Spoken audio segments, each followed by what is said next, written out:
In a few short hours, President Obama will monopolize the airwaves as a guest on 5 different public affairs shows. The president's going back to what he knows best, campaigning.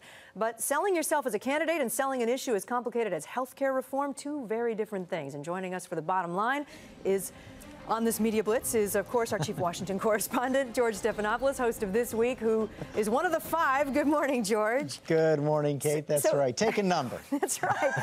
Well, and we should say, he taped these back to back to back to back. He's trying to hammer home his argument on health care here. Is he going to be successful after this morning? Well, you know, we'll find out. I mean, this is something unique, unprecedented. We've never seen this happen before. No president has ever gone on 5 different Sunday morning programs. This is his first appearance as president on This Week. We had a chance for an extensive discussion just before the inauguration, but this is his first time as president. And you're right. The president's goal here is really to hammer home his message on health care, that we have got to get something done this year. It was pretty clear that he believes that this new compromise by Senator Max Baucus of the Finance Committee is something that can be built on. But I pressed him on some of the concerns raised by fellow Democrats to Barack Obama, that there are provisions in this bill that will become a middle-class tax increase. And he suggested that he would be open to some changes. Former President Carter this week made a lot of headlines by saying that he thinks the opposition, much of the opposition to President Obama, is based on the color of his skin. I know you asked him about that. Absolutely. You know, I've interviewed President Obama several times, and in just about every interview, a question about race comes up. He always dismisses the racial implications of these big debates. But I asked him if it frustrates him that so many of his supporters, like President Carter, see racism where he doesn't think it exists.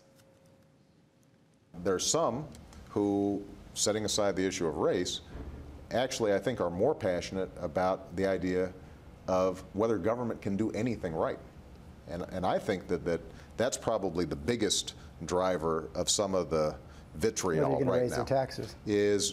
Well, it goes beyond taxes. Anytime there's a president who is proposing big changes that seem to implicate the size of government, that gets everybody's juices flowing.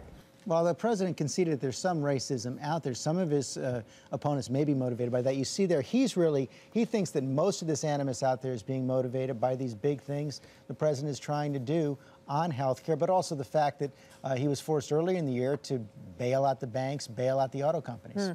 John Boehner, the Republican House leader, said yesterday at the Values Voters Summit that he thinks that we're at a moment of political rebellion in this country. What does the president think of all the level of protest, the tone of the protest right now? And by the way, where have all his grassroots supporters gone that he had when he was elected? No, that's a good question. I mean, I think they're frustrated in the White House about this right-wing sound machine. That's what they call it. They're trying to get their own echo chamber revved up as well. It's a little bit harder because, you know, whenever you have to compromise on a big issue like health care, that ends up disappointing some of the president's biggest supporters on the left, for example, who are strong supporters of the public option, which the president has signaled he might be willing to give up. But there is another phenomenon out there. I think that Congressman Boehner is right about this rebellion. What we've also seen in our own polling over the last several months is a huge rise in the number of independents. They're at their highest level in 28 years, a little bit of a drop in Democrats, a little bit of a drop in Republicans. You might be seeing